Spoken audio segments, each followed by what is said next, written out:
Welcome to పాసా TV. ఉండవయ్య, అసెంబ్లీకి వెళ్ళు వెళ్ళు అంటే ఎలా? వెళ్లడానికి నాకేం అభ్యంతరం లేదు. మా పార్టీకంటూ ఒక లైన్ ఉంటది, అంతేకాని ఇంకేమీ లేదు. మా పార్టీ ప్రయోజనం కంటే నాకు ఏదీ ఎక్కువ కాదు అంటున్న గౌరవ అరకు ఎమ్మెల్యే రేగం మాత్యలింగం. పెట్టుబడిదారి వర్గానికి చెందిన రాజకీయ పార్టీలో ఉండే నాయకులు ఇలానే ఉంటారు. ఇప్పటికైనా గుర్తెరగండి, మనం ఎటువంటి నాయకులను ఎన్నుకుంటున్నామో. నిరంతరం ప్రజల పక్షాన నిలబడి ప్రజా సమస్యలపై మాట్లాడుతూ పోట్లాడే వారిని కాదని, పదవుల కోసం పాకులాడే వారిని ఓట్లేసి గెలిపిస్తే ఇంతకంటే ఇంకేం ఆశించగలం? అలాగే మన కడుపులో ఉండేటటువంటి పిల్లలతో లెక్క వేసినా సరే ఆ తర్వాత తరాలకు ఈ భూమి అనేటటువంటి మనకు ఉన్నది కదా. అప్పుడు ఏమవుతుంది, మనం అందరూ కూడా మళ్ళీ రోడ్డు మీద మళ్ళీ పుట్ట పట్టుకొని మళ్ళీ మనం అడుక్కోవలసినటువంటి పరిస్థితి. ఈ భూమి ఇలాగే ఉంటే ఈ భూముల మీద ఆధారపడి మనం ఎప్పుడు మన తాత ముత్తాతల నుంచి ఎలా అయితే బతుకుతా ఉన్నాం, మన పిల్లలు కూడా అలాగే బతుకుతారు. హైడ్రో పవర్ ప్రాజెక్టు రావడం వల్ల కరెంట్ ఎవరికి వెళ్తుంది? నీకు నాకు కాదు కదా ఇక్కడ, అవునా కదా? దానివల్ల కూడా లబ్ధి పొందేటోడు. ఆ విషయంలోనైతే నేను ఎట్టి పరిస్థితుల్లో నేనంటే ఊరుకునేది లేదు, నేను ఒప్పుకోను కూడా అని చెప్పేసి అప్పటికి ఇప్పుడు చెప్తున్నాను. ఆ రోజు మన మధ్యవంతం వచ్చినప్పుడు ఆ రోజు కలెక్టర్ దగ్గరికి అదే చెప్పాను, ఎస్పీ గారి దగ్గర కూడా అదే చెప్పి బయటకు వచ్చాను. ఆ విషయం చెప్పాను కూడా.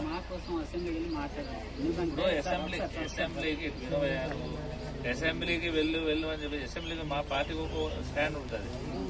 మేము లోనికి వెళ్తే మేము అడగడానికి మీకు ఎటువంటి అభ్యంతరం ఉండదు. లోనికి వెళ్ళనివ్వట్లేదు కదా మా పార్టీ వాళ్ళు, దానివల్ల ఇది ఆ ప్రాబ్లం. గత సంవత్సరం నుంచి మేము చాలా ఇబ్బందులు పడుతున్నాం సార్. అనేక ఆశీస్సులు ఇప్పుడు ఒక విషయం కానీ మాకు ఏంటంటే గ్రామ సభ ఆమోదం లేకుండా ఏది చేయడానికి అయితే లేదు. గ్రామ సభ ఆమోదం లేకుండా పంచాయతీ సర్పంచ్ లేకపోతే పంచాయతీలో ఉండేటువంటి వార్డు సభ్యులు వీళ్ళందరూ కూడా బీసా కమిటీ ఇదన్నీ కూడా తీర్మానం ఇస్తే కానీ వారు ఎటువంటి స్టెప్స్ కూడా ముందుకు తీసుకొని వెళ్ళడానికి అయితే లేదు.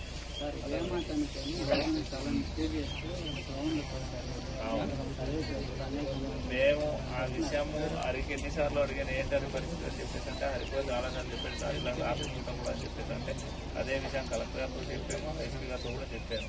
మీరు రాత్రిపూట డ్రోన్లు పెట్టించి సర్వేలు చేయించాల్సిన అవసరం ఉన్నది సరేనా కానీ వాళ్ళు వద్దు అంటున్నారు. వద్దన్నప్పుడు అంత బలవంతంగా అక్కడ చేయాల్సిన అవసరం ఉన్నదని చెప్తూ ఉంటాం. మరి ఇప్పుడు మనకు అక్కర్లేదు ముర్రు అని చెప్పేసి అంటే ఇక చేసి మనల్ని అంటే ఎక్కడ తీసుకెళ్ళి మనం వదిలేస్తారు? అక్కడ వాళ్ళు చెప్పింది ఏం చెప్పండి.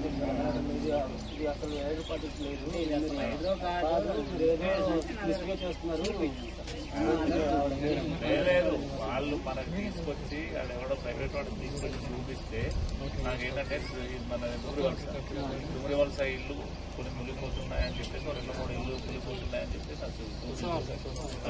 అది అదే అంటే నేను అన్నాను, మరి ఇల్లు కూలిపోతారు అదంతా కూడా పూసేసి ఇల్లు కూడా లేసుకోవాల్సినటువంటి పరిస్థితి వస్తుంది. సో ఏంటంటే నేనైతే ఒప్పుకోను ఈ విషయానికి అయితే నేను ఏకీభవించాను.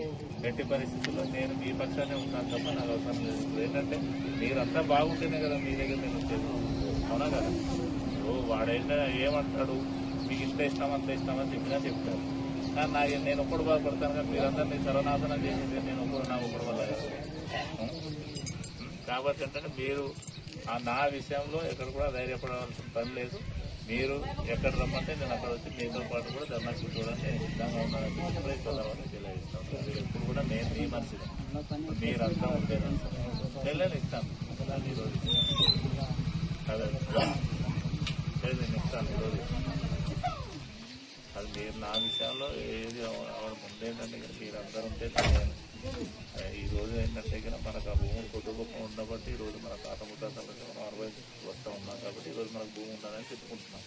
రేపు పొద్దున హైడ్రో పవర్ ప్రాజెక్టు వాడు ఇక్కడ వేసేసిన తర్వాత ఏం చేస్తాడు, మొత్తం అంతా సర్వనాశనం చేసేసి వాడు హాయిగా ఉంటాడు. మనం మాత్రం ఇంకా పొట్ట పట్టుకొని ఎక్కడ ఊర్లు పరిగెత్తాల్సి మళ్ళీ వలసలు పరిగెత్తాల్సిన ఏర్పడుతుంది. అది అయితే జరిగే పని.